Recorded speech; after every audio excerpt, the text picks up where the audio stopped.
Senhoras e senhores, boa noite. Podem acomodar-se aqui no teatro. A Brasil Energy Conference 2025 é uma realização conjunta da Invest Piauí e da Secretaria de Inteligência Artificial do Governo do Estado do Piauí, com correalização do PNUD, da BDE e da FAPEP. Conta ainda com o patrocínio de Green Energy Park, Speak Brasil e Enel Green Power. E com o apoio institucional de Consórcio Nordeste, Governo Federal do Brasil, a BIV, a Beólica, Absolar, AHK, Calas, Ampli, Itnet, Clear Energy, Solar Outdoor Media e Gráfica São João. Dando continuidade à nossa programação, teremos agora o painel 26, com o tema do investimento à infraestrutura, como transformar potencial em realidade. O debate ocorrerá aqui neste teatro e conta com a presença de especialistas de renome nacional, que atuam na interface entre o financiamento, a gestão pública e a implantação de infraestruturas para a transição energética. Lembramos ainda que o nosso painel está sendo transmitido ao vivo pelo canal do YouTube da Brasil Energy Conference. Chamamos ao palco Ricardo Gedra, da Câmara de Comercialização de Energia Elétrica, a CCEE.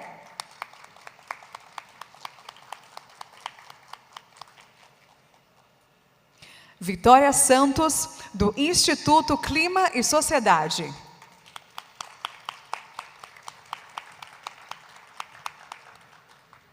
Fernanda Delgado, CEO da ABIV, Associação Brasileira da Indústria de Hidrogênio Verde.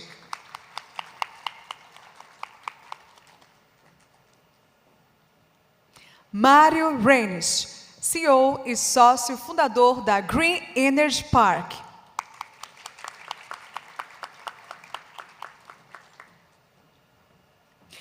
E convidamos para a mediação do painel Rafael Balago, repórter de macroeconomia na Exame.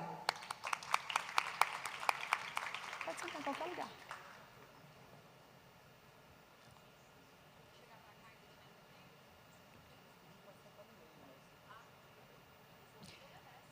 Com a palavra, o mediador Rafael Balago.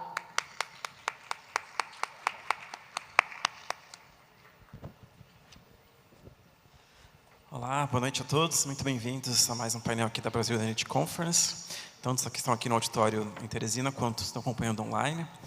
Esse debate é muito importante porque vai trazer muitas respostas para desafios que surgem nesse caminho tanto difícil de levar o investimento até o mundo real e transformar ideias e os recursos em resultados reais para as pessoas. Temos aqui representantes de vários lados desse processo. E para começar essa conversa, eu abro com o Ricardo Gedra, que é gerente de desenvolvimento de novos negócios da Câmara de Comercialização de Energia Elétrica. Ricardo, quais os principais desafios que você vê nesse processo, de levar no caminho entre receber o investimento até entregar um projeto pronto? Rafael, muito obrigado pela pergunta, agradeço pela organização do evento, pela oportunidade. Para quem não conhece, a Câmara de Comercialização de Energia Elétrica é a organização do país responsável por contabilizar e liquidar todo o mercado atacadista de energia elétrica do país. E aí, Rafael, a gente está falando aqui de como transformar essa questão da oportunidade nos investimentos de fato. Eu acho que primeiro vale a gente celebrar o sucesso que o Nordeste, estamos falando aqui o painel do Nordeste, que o Nordeste já teve em relação a isso. Eu estava levantando os dados aqui, há 10 anos atrás, o Nordeste era o país que tinha o menor percentual de geração renovável do país. Era de 60% da energia elétrica gerada era renovável, que é um número grande, mas em termos de Brasil, não tão grande. E era dos 4 submercados elétricos, o Brasil, para quem não sabe, tem 4 submercados elétricos, ele era o menor. Hoje, o submercado elétrico do Nordeste é o maior. No ano passado, foi 98% da energia elétrica do país. Desculpa, 98% da energia elétrica gerada no Nordeste foi renovável. E no país todo foi 91,4%. Então, esse já é uma conquista importante para ser comemorada e, inclusive, exemplo para os próximos investimentos que vêm por aí, né, nas novas tecnologias. Então, esse é um aspecto relevante. Você colocou aí desafios, né, trazendo um pouco do que eu posso mais contribuir aqui, que é o aspecto da certificação, que é o tema que a CCE tem engajada, né, que é um aspecto também estrutural, porque isso é a base para você poder, qualquer projeto, conseguir verificar se aquele produto atende o atributo ambiental que o cliente espera. Então, nesse aspecto, o desafio agora é implementar o marco regulatório nacional. Para os projetos que estão sendo produzidos aqui, no ano passado foi aprovado o marco legal do hidrogênio, e agora o desafio é implementar o marco regulatório. Então, uma vez aprovada a lei, vem o marco regulatório. Em março desse ano, o Ministério de Minas e Energia anunciou, fez um evento público e anunciou as linhas gerais de um decreto presidencial que está em fase de tramitação na Casa Civil. Então, isso foi anunciado lá, informação pública, e que deu as diretrizes gerais de como funcionará a certificação doméstica, e agora o que precisa é ela ser implementada, né? Foi definida a governança, onde a Agência Nacional do Petróleo será a autoridade reguladora, o Inmetro, o acreditador dos certificadores, os certificadores serão empresas privadas e a CCE, a empresa que eu represento, será o gestor de todos os registros. Então, essa é a visão geral do grande desafio e trazendo agora um pouco o que eu vejo também, não só a infraestrutura, mas que é um desafio para isso ser implementado, o mercado ser implementado é demanda, né?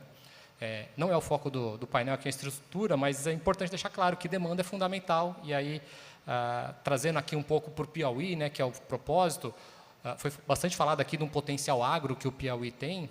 Por que não juntar o hidrogênio com o CO2 biogênico do agro e transformar isso em combustíveis sustentáveis que têm uma grande demanda globalmente, né? Então, SAF, combustível sustentável de aviação, e-metano. Então, acho que são oportunidades que, de repente, poderiam ser aproveitadas, aproveitando esse sucesso que eu comecei minha fala aqui da energia elétrica e trazendo, aproveitando esse recurso que existe aqui para produzir outros combustíveis sustentáveis, que é uma demanda global e que, evidentemente, Nordeste e Piauí pode aproveitar essa onda também. Obrigado, Ricardo. E muito importante mesmo ressaltar esse sucesso do Nordeste, né? Foi uma transformação muito grande em relativamente pouco tempo, né? 2 décadas, cresceu bastante. E passando agora para o hidrogênio, né? Chamando a Fernanda Delgado para a conversa, que é da Associação Brasileira de Hidrogênio Verde. Fernanda, a gente vê muitas notícias, né, de projetos sendo anunciados em hidrogênio verde, tem 2 projetos muito grandes aqui no Piauí, inclusive. Eu queria que você começasse nessa fala inicial, dando um quadro geral de como é que estão os projetos de hidrogênio no Brasil, em que fase que a gente está. Obrigada, Rafael. Gente, boa noite. É um prazer estar aqui com vocês, em nome da Associação Brasileira da Indústria do Hidrogênio Verde. Agradeço o convite aos meus colegas de painel aqui. Bom, Rafael, a gente tem uma série de anúncios, né, como você falou bem, uma série de anúncios de projetos de hidrogênio verde para os próximos anos, aí desmembrados entre Ceará e Piauí, né? Acho que o Gedra trouxe muito bem na fala dele, que quando você fala sobre infraestrutura, né, a gente está falando sobre a expansão do sistema de energia elétrica, mas também a demanda do outro lado, né? E o hidrogênio verde hoje representa uma demanda para essa infraestrutura que o Gedra está colocando. Aí a demanda do hidrogênio verde é um outro desafio, né? Quando você fala em investimentos de infraestrutura são investimentos muito longevos, né, de muito longo prazo, de muitos investimentos, e são investimentos que destravam outros investimentos. Tenho certeza que os colegas de painel vão corroborar aqui. Quando você fala de uma indústria de hidrogênio verde, né, você está falando do consumo de energia elétrica, da produção de outros produtos também, né? Você não se encerra no hidrogênio verde, você vai fazer metanol, como o Gedra falou, você vai fazer amônia, você vai fazer o SAF, né? O Sustainable Aviation Fuel, você vai fazer fertilizante verde, né? A partir do nitrogenado. Então, é uma cadeia muito grande de desenvolvimento que traz, né, a reboque da indústria de hidrogênio verde. Hoje a gente tem aproximadamente 30 bilhões de reais de investimentos até 2030. São 6 grandes projetos que tomam decisão final de investimento no próximo ano, né? Que vão fazer amônia, metanol, SAF ou fertilizante. Tem um projeto em Minas Gerais, por exemplo, que ele se encerra nele mesmo. Ele faz o hidrogênio, ele faz o nitrato e ele produz o fertilizante verde para distribuição nacional. Que é uma indústria muito interessante para o Brasil, que sendo um dos celeiros do mundo, a gente importa 90% dos fertilizantes que a gente consome, né? E por que isso? Porque o fertilizante é feito de gás natural, e o gás natural é muito caro no Brasil para o consumidor final, né? Então, a gente importa esse fertilizante da Ucrânia, né? Vejam vocês, uma área extremamente delicada do ponto de vista geopolítico. Então, a indústria do hidrogênio verde surge como uma indústria nova, competitiva, contemporânea, sofisticada, extremamente complexa, aí com um poder até 2030 de quase 30 bilhões de investimento. No total da carteira do país inteiro, são 188 bilhões de reais de investimentos, com um impacto no PIB de até 7 trilhões de reais até 2050. Então, a gente tem um poder reverberatório muito grande do hidrogênio verde na economia nacional.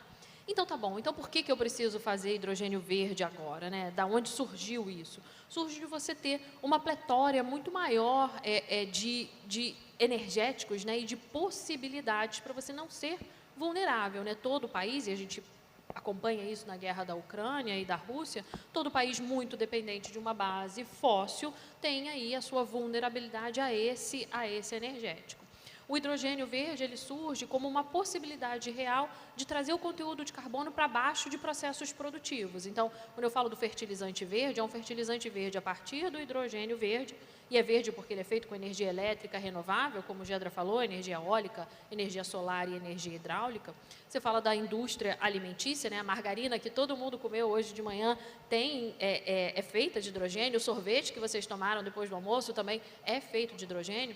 Só que a ideia é que esse hidrogênio agora tem um conteúdo de carbono muito baixo para trazer para baixo o conteúdo de carbono de processos produtivos. É aí que a gente se alinha à pauta internacional do CBAM, por exemplo, né, que é o Carbon Border Adjustment Mechanism, que existe agora na Europa, para todos os produtos autointensivos em emissões de carbono vão pagar uma penalidade. Vai ter um passaporte, e cada passaporte vai ter um valor diferente dependendo da quantidade de carbono que o seu produto emite. Então, é o Brasil na nova ordem econômica mundial verde, né, colocando produto para fora, né, uma indústria nova que nasce do zero e corroborando com essa agenda verde nova do mundo. Acho que a minha fala inicial seria por aí. Obrigada. Sim, obrigado, Fernanda. Dados impressionantes também, né? 30 bilhões em projetos até 2030, realmente, um mercado muito grande. E nós temos aqui também um representante de um desses projetos, né, que é o Mário da Green Energy Park. Eu vou passar para o inglês agora. Mário, are you okay with the translation? Is it working? Oh, good, yes. Mário, could you, to start, tell us a little bit more about how is your project here in Piauí at the moment?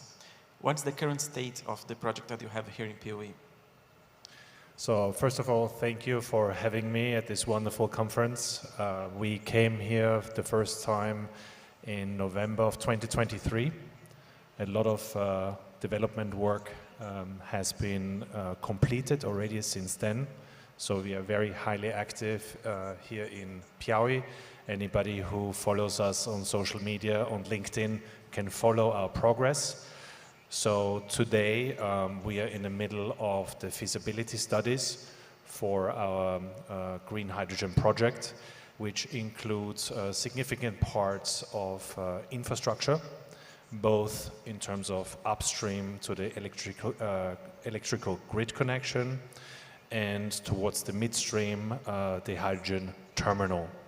You may have read in the news only this January, February, we have won the tender for to design, build and operate the hydrogen and hydrogen derivatives terminal in Luis Correa.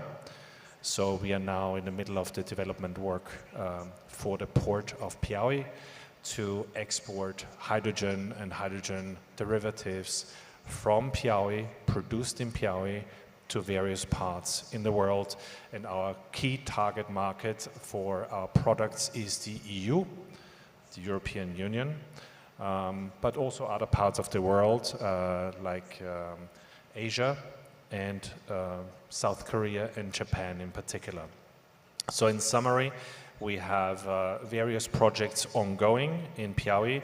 As I've mentioned, one is in the port itself for the export. The other one is for the production of green hydrogen and products related to green hydrogen.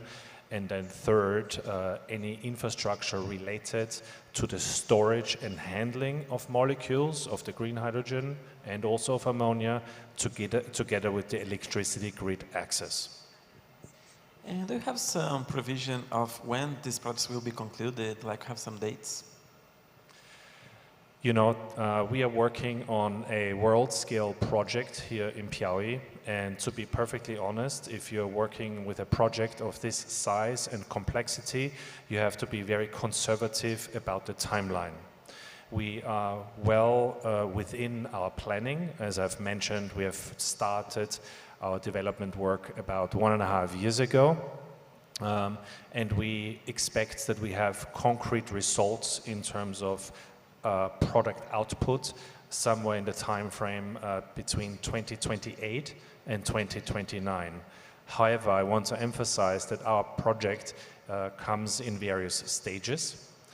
So I'm talking about really the first stage where we can see first real results, real outputs of products will then be shipped, as I've mentioned, for instance, to Europe. But there will be other stages, if the first one is successful, that come thereafter. So we have a long-term plan to invest and build in Piauí into the 2032 timeframe, 2025 timeframe, and so on. But our first concrete target to deliver a result is around 2028, 2029. Thank you very much. Going to Portuguese now. Agora, falando com a Vitória Santos, que é do Instituto Clima e Sociedade. Vitória, eu queria que você comentasse um pouco sobre como que você vê a relação entre a transição energética e os ganhos ambientais no país. Especialmente em que termos a gente está mais avançado e onde estão os maiores desafios. Muito obrigada, Rafael. Boa tarde a todas, todos e todes. É um prazer estar aqui nesse painel, né, com painelistas tão ilustres. E em nome do Instituto Clima e Sociedade, a gente agradece e parabeniza a Brasil Energy Conference por esse evento tão cheio de juventude. Parabéns, incrível ter esses jovens aqui participando do debate, questionando, aprendendo e formando as inspirações, na verdade, para as soluções que a gente precisa ver acontecer no mundo. E aí, respondendo a sua pergunta, eu vou tomar a liberdade para falar dos aspectos sociais e ambientais. Do ponto de vista ambiental, a agenda de transição energética ela é fundamental para o Brasil e para o mundo, né? Do ponto de vista da agenda climática, a matriz, as principais fontes, né, de emissões de gás de efeito estufa no mundo são as fontes energéticas, é a produção de energia fóssil. E o principal fator de mitigação é a expansão de fontes renováveis. E o Brasil, em especial a região Nordeste, é uma fronteira nacional e internacional de expansão de fontes renováveis. E a gente não pode se furtar esse papel. E a gente enxerga que o Brasil precisa assumir esse papel de hub de descarbonização de cadeias globais de valor, fornecendo produtos de baixo carbono e de alto valor agregado para o mundo, contribuindo não apenas para a sua NDC, para a mitigação das suas emissões, mas também para a mitigação de emissões de outros territórios que não têm a disponibilidade de fontes energéticas que nós temos. Então, essa é a primeira resposta. Do ponto de vista de clima, a transição energética ela é fundamental. Contudo, do ponto de vista territorial, nós precisamos também reconhecer que a transição energética ela também traz consigo uma série de impactos não tão positivos, né, do ponto de vista do território. Então, nós entendemos que existe uma lacuna de se olhar de uma maneira mais propositiva, de entender como mitigar os impactos ambientais negativos, e eu estou aqui querendo falar de desmatamento, de ampliação de processos de desertificação, de intensificação de condições de restrição hídrica, que precisa ser colocado para a superfície, debatido e trazido para a sociedade para a gente pensar soluções efetivas. Do ponto de vista social, que também é fundamental, existem aspectos positivos, do ponto de vista da geração de empregos que a transição energética traz consigo, contudo, que hoje é mínima, né? A transição energética ela tem o potencial de promover um processo de industrialização, de atração de atividades produtivas, que podem, sim, gerar um impulso de empregos qualificados, de novos negócios, que, de fato, podem transformar, na verdade, a estrutura social, trazendo a inclusão, né, a integração de setores sociais historicamente excluídos. Então, existe um potencial muito positivo nessa transição.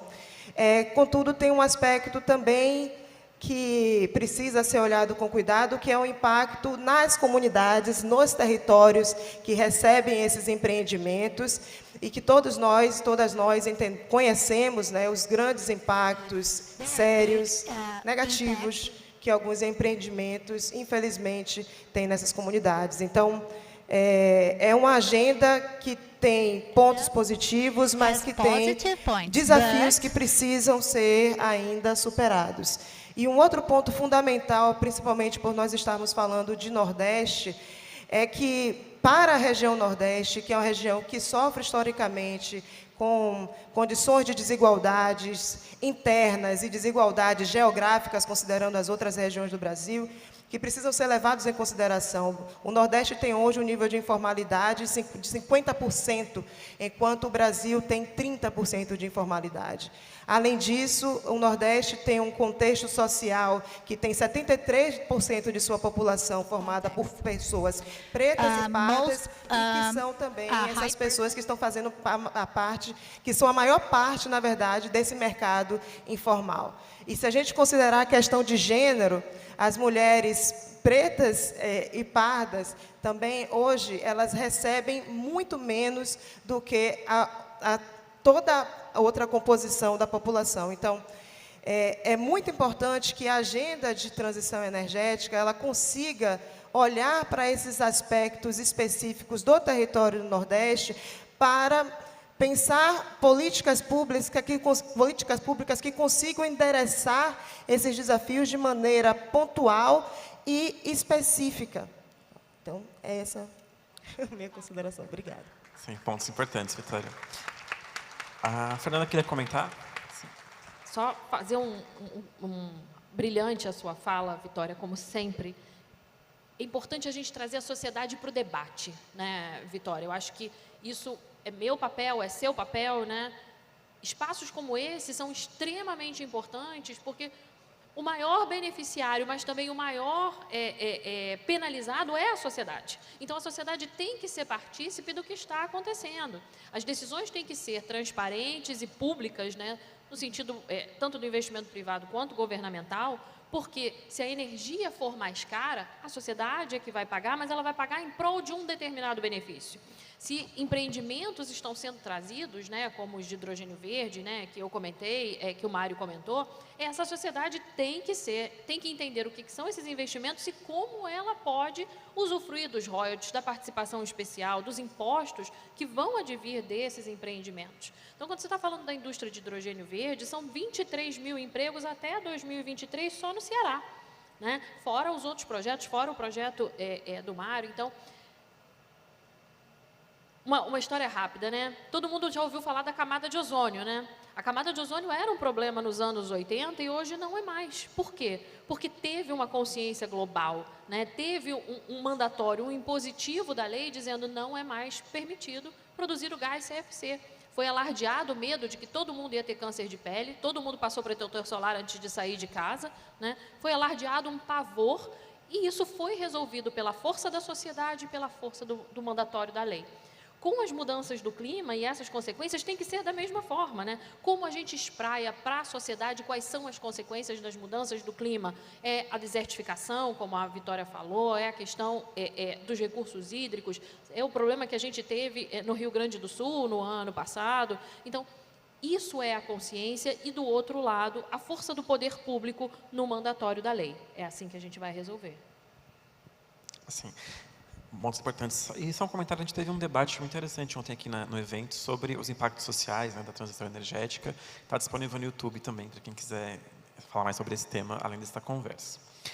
E aí, chamando de novo o Ricardo para a conversa, sobre essa questão de transformar projetos em realidade, Ricardo, que conselhos que você costuma dar para as empresas, né, e para as startups que querem entrar nesse mercado de energia e de energia limpa especialmente?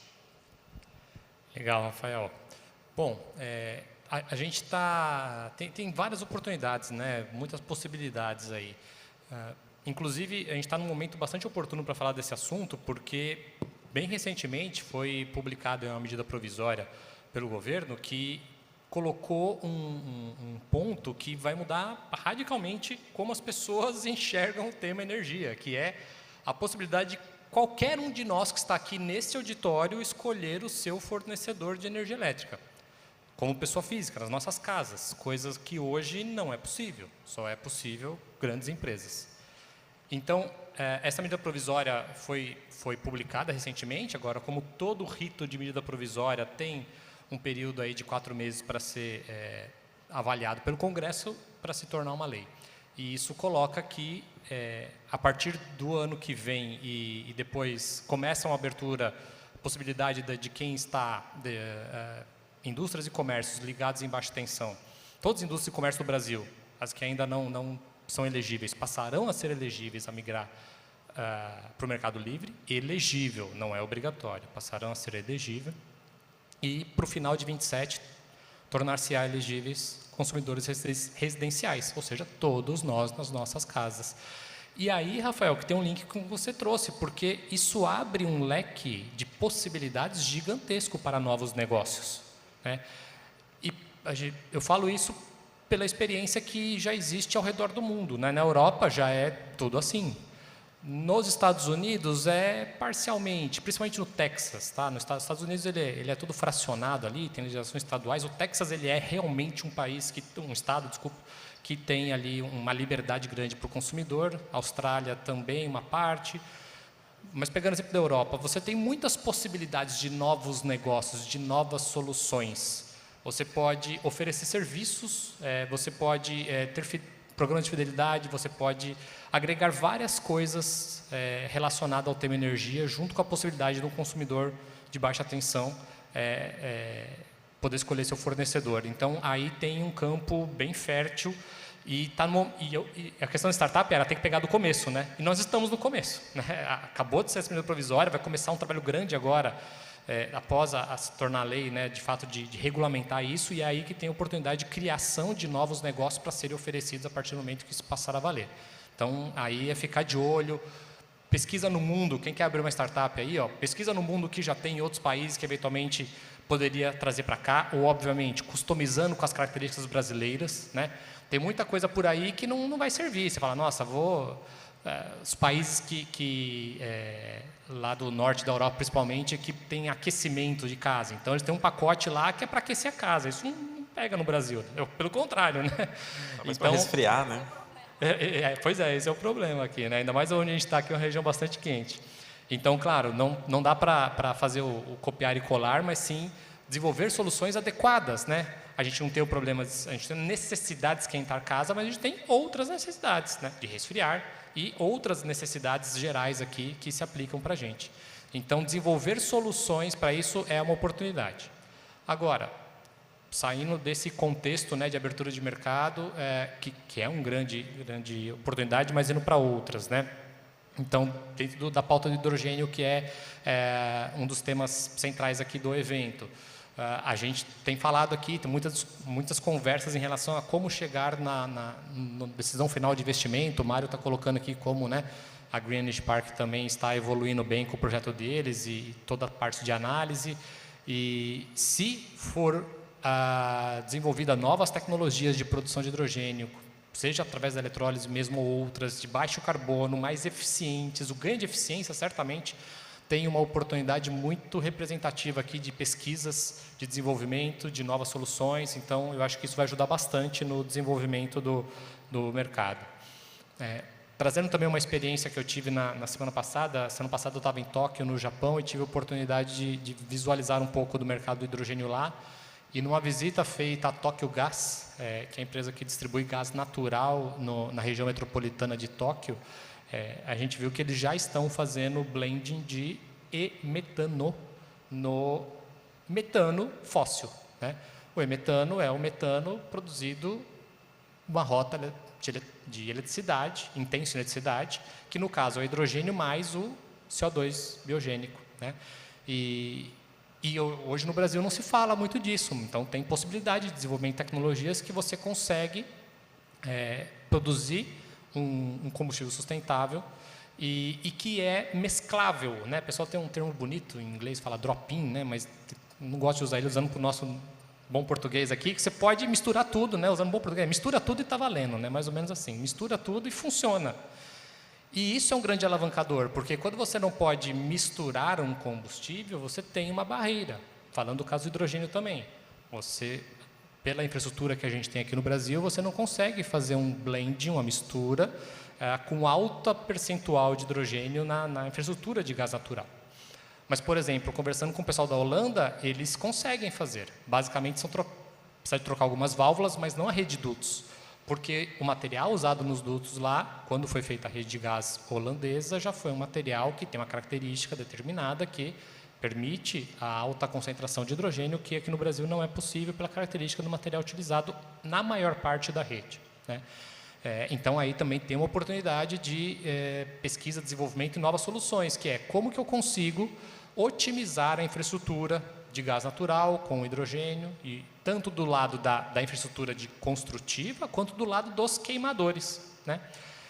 Queimadores também é um caso interessante. Também, para fechar minha fala, trazer uma última experiência lá do Japão, onde eles mostraram lá uma planta de produção de hidrogênio, uma planta de produção de eletricidade a partir de carvão, tem o carvão como combustível inicial, que o Japão, assim como todos os países, querem se descarbonizar, e eles fizeram lá um teste, um piloto, implementaram uma solução que faz uma mistura de 20% de hidrogênio nessa queima do gás, conseguindo eficiência e redução de emissão naquela planta. Então, uma maneira de você não perder aquele investimento já feito no ativo, que ele precisa de um tempo de depreciação, né?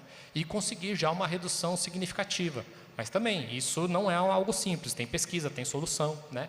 Então, por exemplo, falando de startups, quem pode pesquisar e desenvolver solução de queimadores para caldeiras a gás, a óleo, carvão, que possa fazer blend com combustíveis renováveis, também acaba sendo uma boa solução. Então, Rafael, tem várias opções aí, mapeá-las, desenvolver soluções, muito suor para desenvolver, né, as alternativas e implementar. Sim, Ricardo, muitos caminhos mesmo. Obrigado pelos exemplos, todos muito interessantes. E seguindo nos exemplos, queria chamar o Mário de novo para a conversa. Mário, could you tell us a little bit more about how the challenge that you had in the projects that you worked with hydrogen, not only here in Piauí, but around the world, ones that your company has projects in different countries? Sorry, can you repeat the question? Can you repeat the question, please? Sure. If you can tell us more about how the challenges that you had in the projects that you worked, both here in Brazil de trabalhar no Brasil e em outros países. Thank you for that question, because it's one of the core elements that we should really talk about.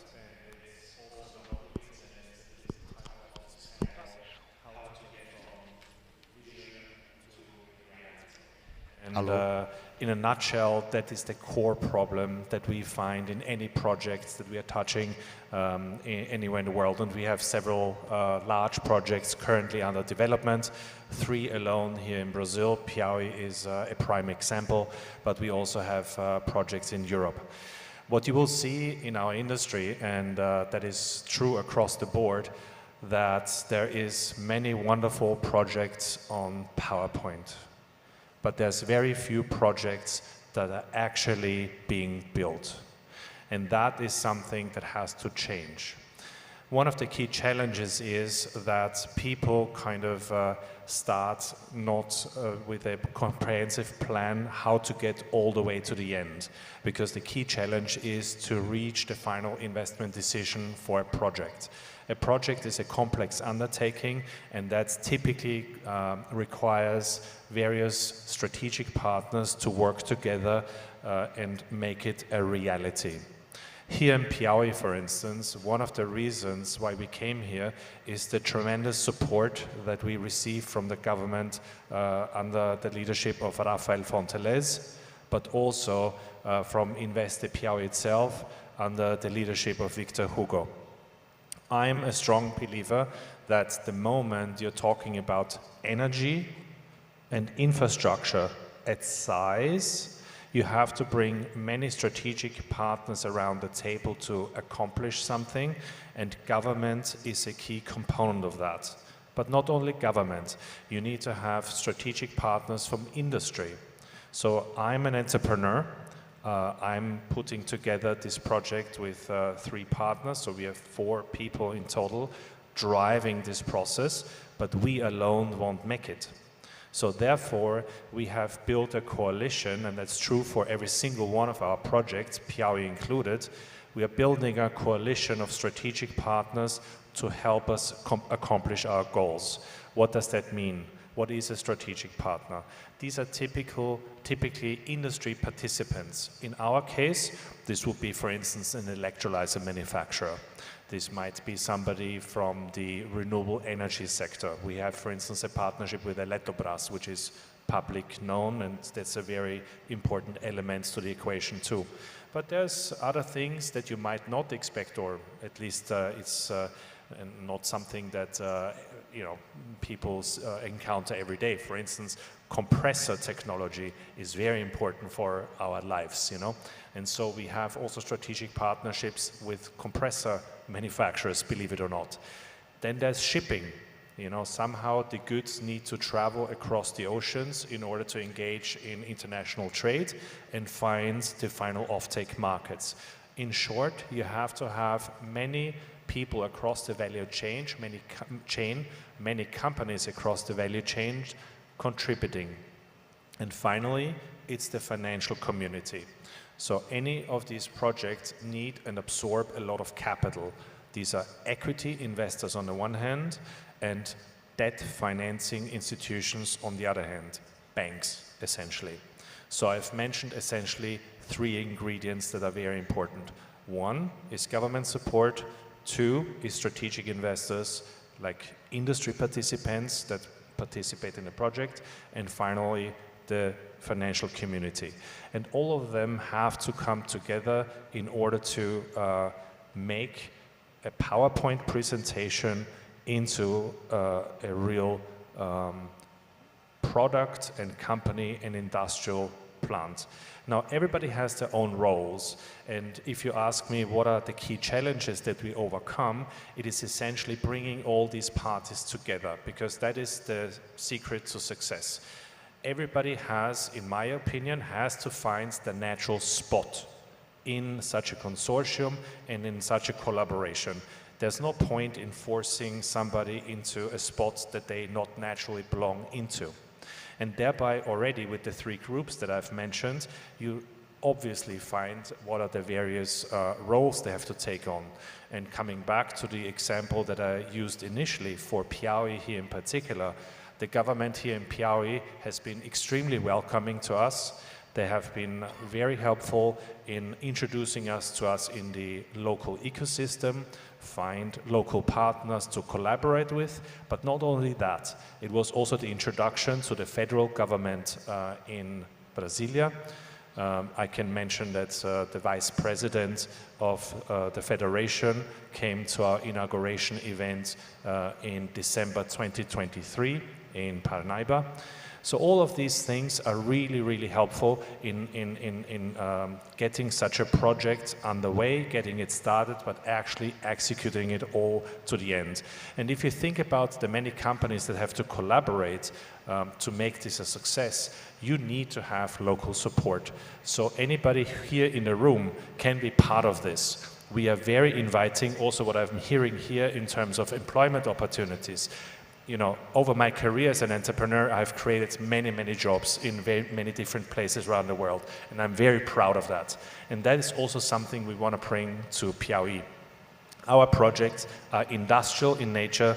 We also want to deepen the local value chain. We don't want to just produce energy here and ship it off to faraway places, including Europe. But our mission is also to create jobs here through concrete industrial applications that actually create a full ecosystem here locally in Piauí and broader in Brazil that has employment opportunities for anybody who is willing to work, willing to roll up their sleeves, and willing to commit and contribute to the success of our undertaking. Thank you, Mari. And I have one more question for you. You mentioned a lot about the local perspective, but how do you can navigate in this international difficult scenario that you have now with the trade wars? We have some wars, real wars between Ukraine and Russia. And also if the agreement between EU and Mercosur can help the business in hydrogen in your view. Mercosur is a wonderful thing in my opinion. Most of you will know Mercosur is basically a 2 or 3 generation project. We have been long talking about closer relationships between Europe and Latin America. We are natural partners. There are certain things Europe is good at, but there are certain things Europe has lack of resources. And the other way around. There's wonderful opportunities, wonderful people here in Latin America, but there's also certain deficiencies. And as it turns out, we are a perfect match in Europe and in Latin America. Therefore, the Mercosur agreement has lowered or is about to lower a lot of the barriers for our interaction, for our integration, for trade, for exchange, and so on. Our project in particular at Green Energy Park has global gateway status by the European Commission. That means we are one of the strategic projects that the European Union, the European government, has picked out to support. Why did that happen? Is because we are here active in Brazil, we are active here in Piauí and in other states, and the mission is to foster exactly the spirit of Mercosur, to create a win-win situation, meaning bringing capital, bringing know-how, bringing opportunities to Brazil, and at the same time, while creating here local ecosystem, trading goods back to Europe and creating positive effects there. So the Global Gateway program by the European Commission really tries to support what is the spirit of the Mercosur with concrete investment and concrete actions. Our company, Green Energy Park, is one of the examples. We are a proud example of this, and that's why it's part of our mission also, supported by the European government, but also supported by the Brazilian government. That's why, you know, we have been public and with various meetings with the Vice President and so on, and also with Rafael Fonteles here, the governor, fully supported in this mission, and it's about creating a win-win situation, creating jobs here, future-orientated jobs that go beyond what we see now in trade conflicts and so on. This is a long-term perspective that we have. And the same thing, of course, in Europe. So we are natural partners between Europe and Latin America, and this is exactly what the Mercosur is about. Thank you. E chamando a Vitória agora para a conversa, Vitória, também queria ouvir a sua opinião sobre como é que esse cenário internacional afeta os processos de hidrogênio no Brasil e também as regulações locais, né, como o Marco Legal de Hidrogênio, que o Ricardo comentou agora há pouco.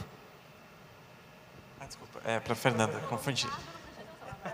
Desculpa, repito. Queria ouvir a sua opinião sobre como que o cenário internacional tem afetado também esses projetos de hidrogênio no Brasil e também as questões nacionais, né, como o Marco Legal de Hidrogênio que o Ricardo mencionou.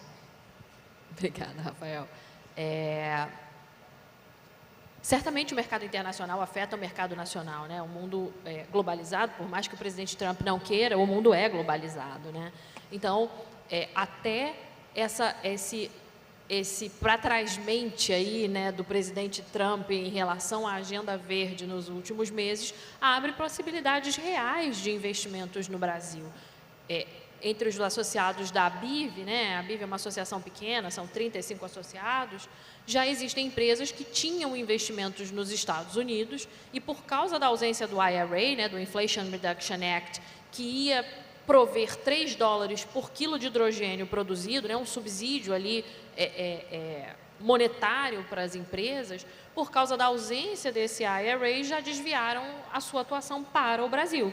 Já tomaram a decisão, ainda não tomaram a decisão final de investimento no Brasil, mas já tomaram a decisão de não investir em hidrogênio verde nos Estados Unidos. Então, aí, né, você já tem Eu não vou nem entrar no mérito do para trás-mente em relação à questão social, né, Vitória, em relação a mulheres, a gênero, a inserção nessa agenda, mas o para trás-mente da agenda verde dos Estados Unidos abriu essa possibilidade para a gente. Por um outro lado, é curioso que não existe investimento americano em energias renováveis no Brasil, né? Nunca houve. Você tem uma série de empresas americanas no setor de óleo e gás, mas você não tem em energias renováveis, e já começou a aparecer esse interesse, né? Já fui interpelada por empresas americanas interessadas em energia eólica e energia solar no Brasil. Então, a América Latina, eu gosto de dizer, eu ouvi isso numa palestra e achei genial.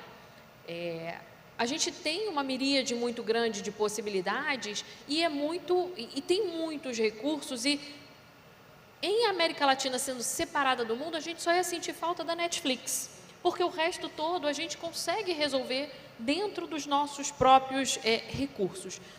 Isso é importante do ponto de vista das relações internacionais e do ponto de vista de uma análise geopolítica, porque coloca o Brasil, como apareceu na fala do Gedra, como um protagonista dessa nova indústria, né, dessa agenda verde.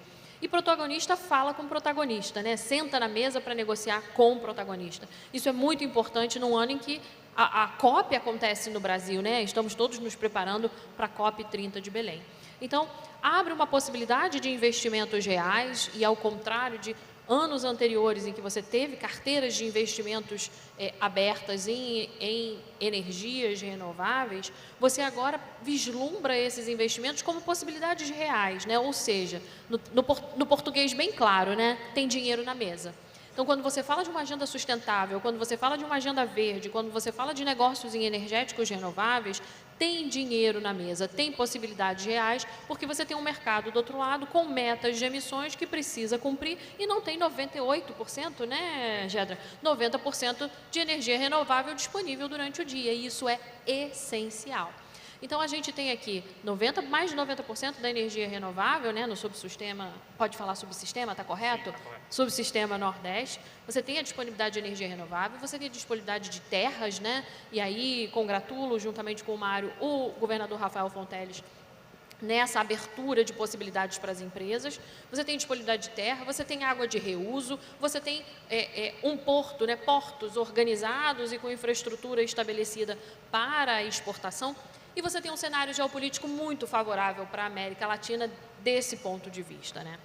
Por outro lado, você tem a guerra da Ucrânia ali, como eu falei, a gente importa, a maior parte dos fertilizantes que são usados no Brasil são importados da Ucrânia, e num acontecimento, num gargalo geopolítico, o preço do fertilizante sobe, né?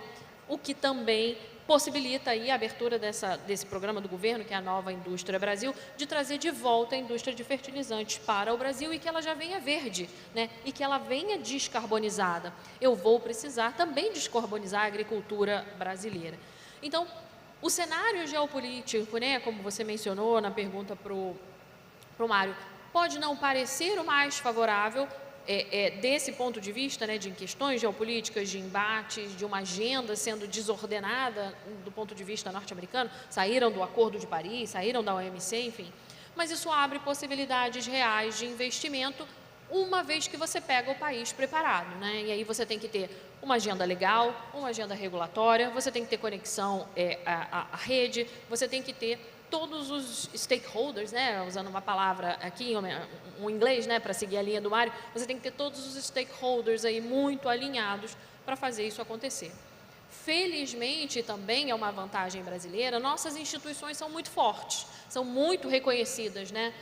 Vou puxar o saco aqui da CCE, mas você tem a ANP, a ANEEL, o Ministério de Minas e Energia, o CNPE, a EPE, né, Empresa de Pesquisa Energética, são instituições muito fortes do ponto de vista da governança nacional, e isso é reconhecido.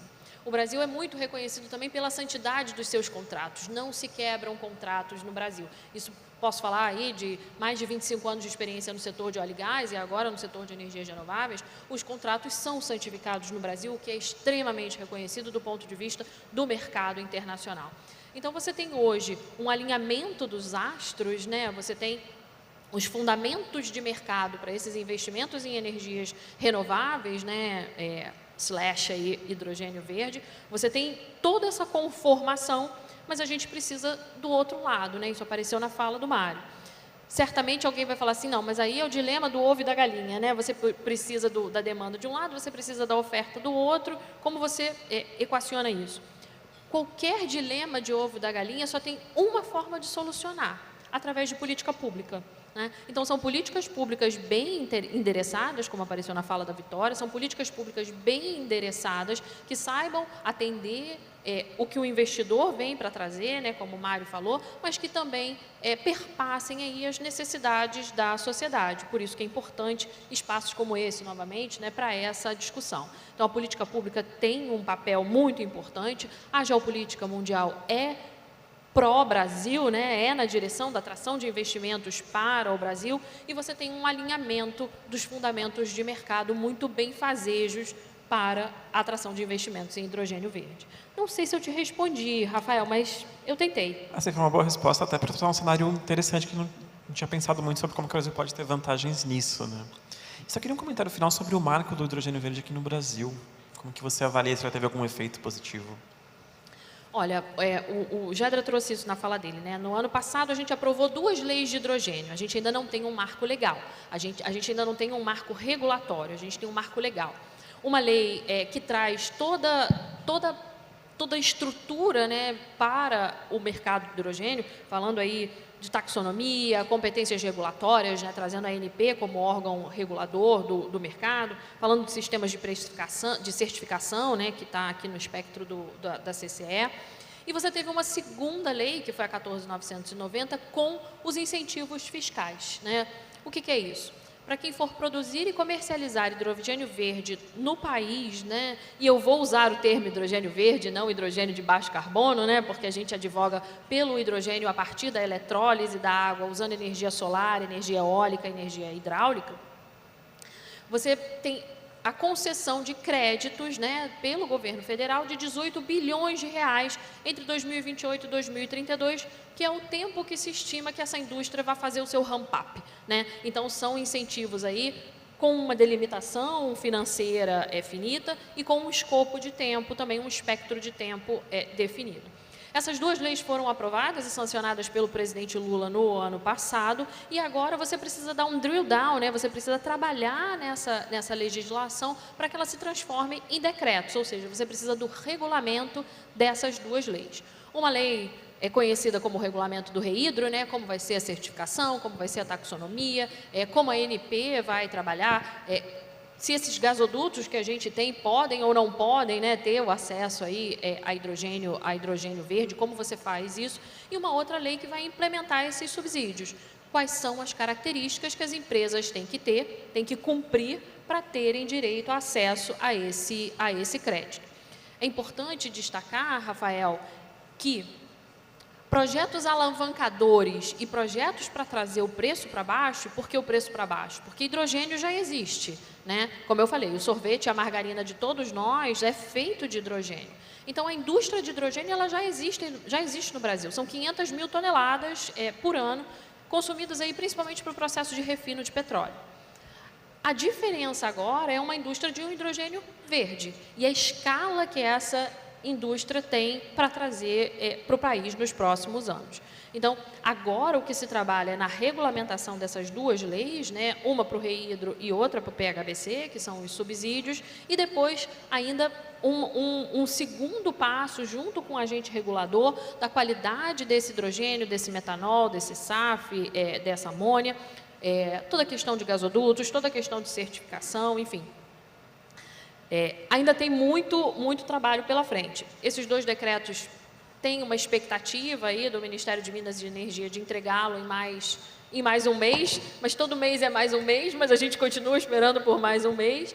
Tem a expectativa aí do mercado de trazê-lo por mais um mês, até porque todo mundo precisa fechar seus Final Investment Decision, né? O Mário tem que tomar a decisão final de investimento dele e precisa saber o quanto desse 18 bilhões de reais que serão concedidos vão caber a cada empresa aplicadora, né? A cada empresa aplicante. Então, acho que de uma forma geral é isso, a gente está aguardando esses decretos, trabalhando junto com a agência reguladora para que isso seja o mais transparente, o mais isonômico possível e com o incentivo à atração desses investimentos.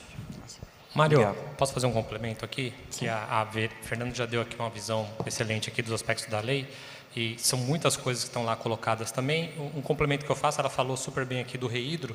O REIDRO ele criou também um benefício que é uma isenção de impostos federais para a compra dos ativos que serão utilizados nessas plantas. Então, também é um outro instrumento que tem aí nesse mecanismo criado, a exemplo do que já é praticado em infraestrutura geral, que é chamado de REID, né, um programa já conhecido pelo pessoal que trabalha com infraestrutura. A exemplo do que está sendo anunciado agora pelo Haddad, ontem o Alckmin anunciou também para data center o Redata, então, para data center, né? Então é um instrumento, é uma prática já bastante consolidada no governo federal e que foi criada aqui também para o hidrogênio em relação à isenção de impostos federais para a compra dos ativos num horizonte de tempo inicial, né? Então isso é importante que se coloque também, né? A Fernanda falou dos 18 bilhões também com uma janela de tempo definida e também esse isenção de impostos federais também janela de tempo definida para evitar que isso fique permanente ad eterno. Então é importante que todo tipo de subsídio seja temporal para ajudar a alavancar inicialmente. Depois a indústria se sustenta por si só. Assim, um bom ponto. Até o Mário tinha comentado a importância da compra de compressores, né? Enfim, esse projeto ajuda bastante nisso. Sim. E agora, chamando a Vitória, né, agora de fato para a conversa, desculpa, falha naquele momento. Vitória, eu queria ouvir a sua análise, enfim, como que a regulação que os governos fazem da energia limpa poderia ser aprimorada, né? Ou seja, como que você vê esse ponto? Eu fiquei pensando de várias formas assim, de responder essa pergunta. Eu queria, na verdade, começar só trazendo, era para ter intervido antes, mas os pontos que eu coloquei, alguns desafios, mas eu queria deixar a mensagem de que esses desafios também são fontes de oportunidades de soluções de negócios para resolver esses desafios, como a própria dessalinização da água, desenvolvimento de materiais resistentes à água salina para reduzir, na verdade, a demanda, né, por água potável, né, por água de consumo humano. O IX está buscando identificar modelos alternativos de integração das energias renováveis com as comunidades, de forma que traga benefícios, ganhos de qualidade de vida, de produtividade para comunidades tradicionais, assentamentos rurais, como sistemas agrivoltaicos, por exemplo. Então, é importante que a gente entenda os desafios, mas para pensar também as soluções, também do ponto de vista da expansão das renováveis, né, que hoje vive o desafio do curtailment, né, dos cortes de geração de renováveis. Temos soluções técnicas, o próprio governador colocou os compensadores síncronos, que são também soluções, né, que estão sendo adotadas também em outros territórios para aumentar a estabilidade do sistema com a expansão de renováveis. Então, assim, isso, desafios, no final das contas, são oportunidades e precisam ser encarados como tal. E, recentemente, houve um estudo da PwC que estimou, na verdade, o ganho da agenda de transição energética enquanto veículo de reindustrialização do Brasil. E esse estudo estimou que a agenda de transição energética até 2030 pode adicionar cerca de R$1 trilhão na economia brasileira e gerar cerca de 3 milhões de emprego, mitigando emissões a cerca de 100 milhões de toneladas de CO2 até 2050 e gerando demanda para as energias renováveis, gerando demanda para as fontes eólicas e solar. Então, de fato, é uma agenda de muitas oportunidades. e que tem aspectos, do ponto de vista da regulação, que também precisam ser endereçados. Então, você me pergunta com relação aos aperfeiçoamentos. A gente teve os marcos, né, os marcos legais do hidrogênio no passado. Um ponto que a gente discute é como incentivar a demanda por esse hidrogênio, né? Como criar a demanda por esse hidrogênio, como é que isso também pode ser um objeto de política pública. Contudo, existe também um aspecto internacional aqui. O hidrogênio verde, ele é regulado de forma diferente em diferentes territórios. E na agenda do Brasil, a grande oportunidade é a exportação dos produtos derivados desse hidrogênio verde.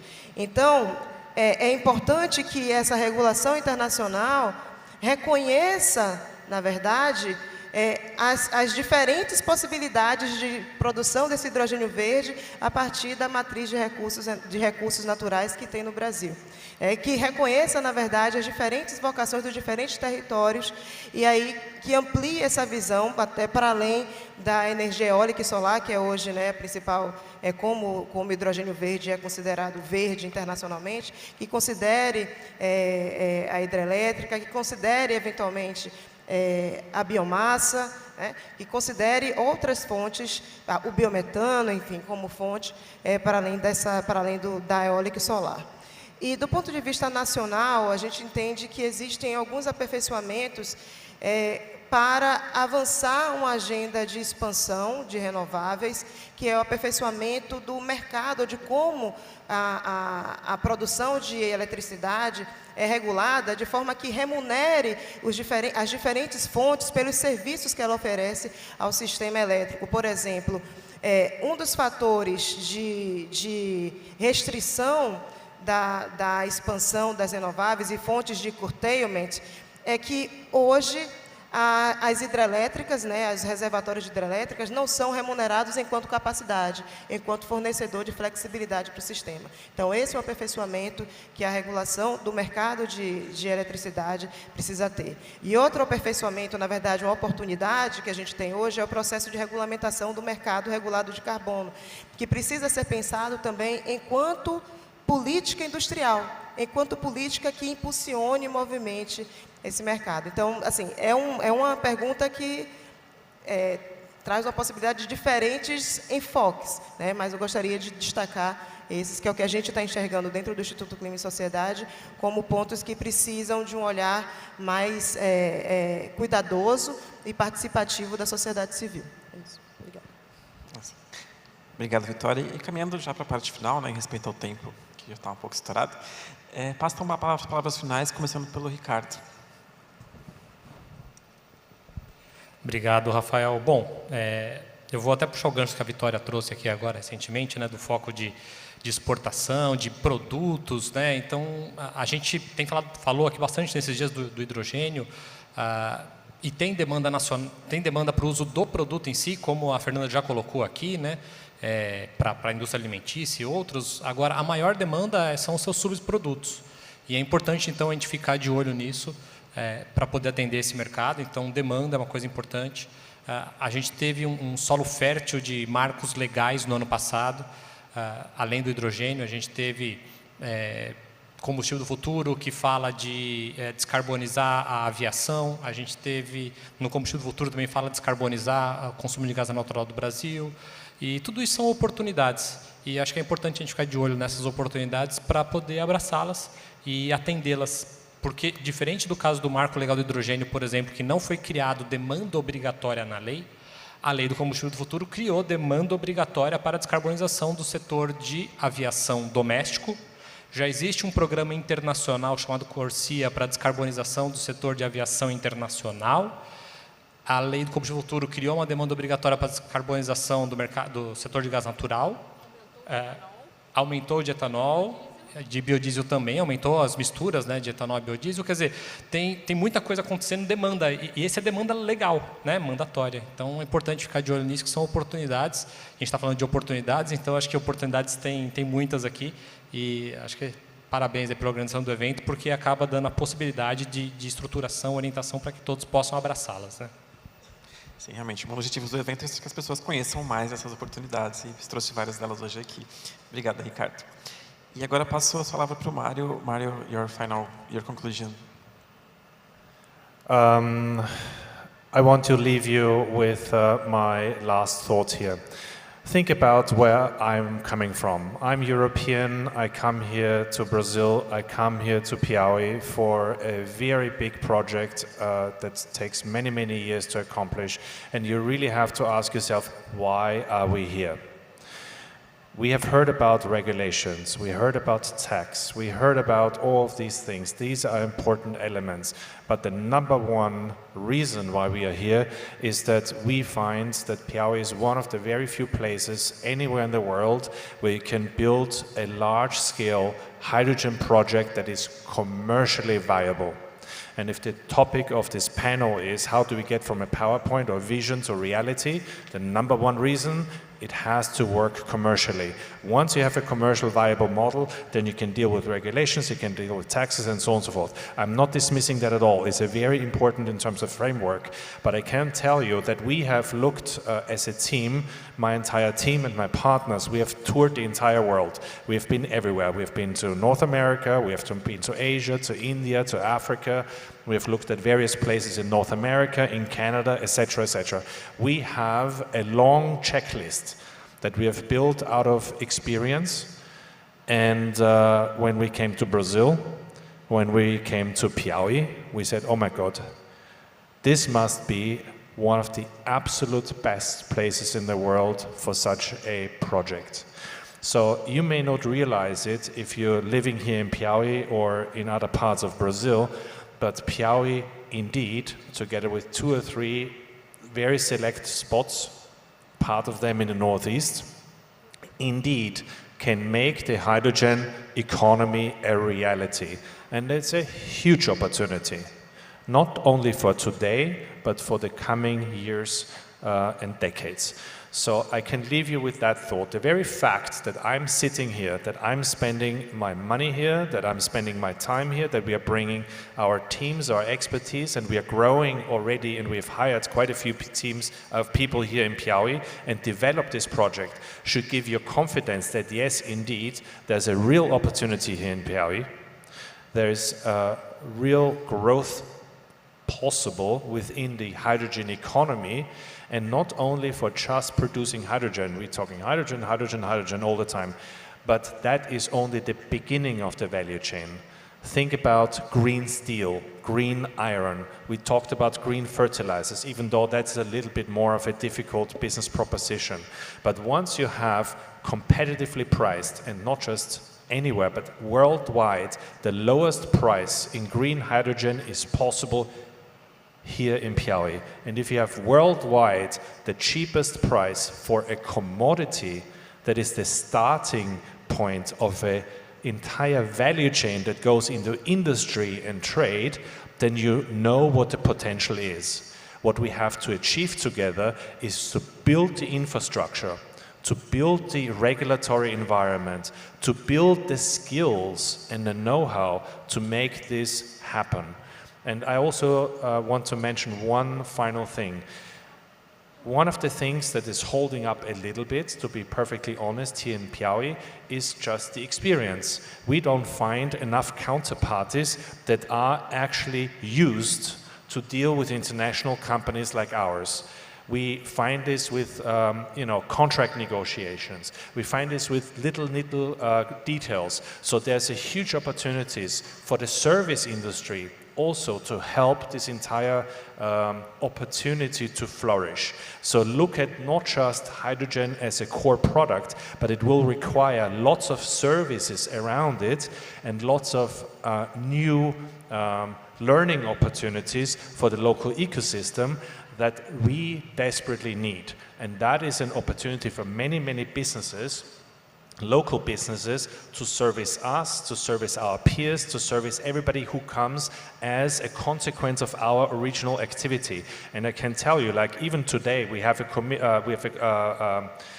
delegation here from Belgium that includes the Belgium ambassador to Brazil, but also 5 really big companies are here looking what the opportunity set is, how to invest, etc. So there is real investment coming. There's international businesses coming, and they all need services, they all need support, and there's not enough of that today, but I'm confident with the support of the government, of Rafael Fonteles. He knows this. It's a question of education, it's a question of support, and really a vision of what can be achieved. So really look at this opportunity, what can service hydrogen as a core product, and what happens all around it in the ecosystem. So I really encourage you to look at that and have an open mind and contribute to the growth of this opportunity. Thank you very much, Mario. And it's really interesting to see a project of this size going on and advancing here in Brazil. Thank you. E agora passo para a Fernanda para as considerações finais. Eu acho que se eu puder deixar uma única mensagem, né, se vocês puderem lembrar de uma única mensagem minha hoje, é que a descarbonização ela é inegociável, né? A gente tem que estabilizar a temperatura da Terra em 1,5 graus, e isso é inegociável do ponto de vista da sobrevivência da gente na Terra. Não necessariamente a gente, mas das futuras gerações, né? E falando de futuras gerações, são essas possibilidades também para a gente e para as futuras gerações, né? Isso apareceu na fala do Mário. Então, essa descarbonização hoje representa possibilidades reais do seu emprego, do meu emprego, do emprego dos nossos filhos para o futuro, e um futuro verde, um futuro sustentável, um futuro mantenível do ponto de vista de se estabilizar a temperatura da Terra. Então, a gente tem esse alinhamento importante dos astros hoje, mas as coisas não se fazem sozinhas, né? A gente tem uma boa vontade da agenda verde do governo e da formulação de políticas públicas, mas isso não fica em pé sozinho. É necessário a participação do debate, reforço essa mensagem, porque é a sociedade que faz uma força de baixo para cima, pressionando por políticas públicas que desenvolvam esses empregos e esses projetos para os próximos anos. Então, essa seria a minha mensagem final, né? Um agradecimento especial aos organizadores do evento, por certo, e aos meus brilhantes colegas de painel, mas que essa descarbonização significa o futuro nosso e das futuras gerações também. Obrigado, Fernanda. Uma mensagem muito importante mesmo. E passo a palavra agora para a Vitória para as considerações finais também. Obrigada, Rafael. Também gostaria de agradecer ao painel. Obrigada, muito obrigada por essa oportunidade. Agradecer a todas e todos presentes hoje aqui na sexta-feira à noite, hora do happy hour, aí vocês estão aqui bravamente. Obrigada.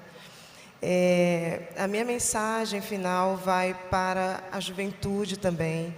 Eu realmente me emocionei muito em ver a quantidade de estudantes aqui real, porque vocês são a liderança do futuro hoje, e vocês estão fazendo a diferença hoje já. E eu queria lembrar do caso do jovem piauiense que aos 16 anos ganhou ano passado o prêmio Nobel da Juventude, que foi o prêmio, qual foi o prêmio? Eu tenho aqui, o Prêmio Jovem de Água de Estocolmo. Então, é um prêmio Nobel de ciência jovem no mundo, é considerado um prêmio Nobel para jovem, e foi um jovem piauiense que recebeu esse prêmio no passado. Então, a minha mensagem é para vocês acreditarem na ciência, acreditarem na tecnologia e acreditarem que vocês são o motor de soluções dos problemas no futuro. Vocês são o motor, na verdade, do mundo que a gente precisa construir para a sustentabilidade do planeta. Muito obrigada.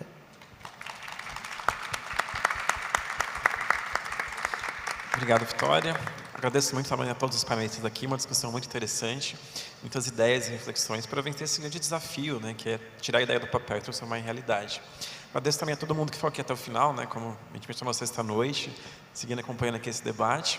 E se para encerrar por aqui esse painel, a gente continua o evento amanhã. Muito obrigado.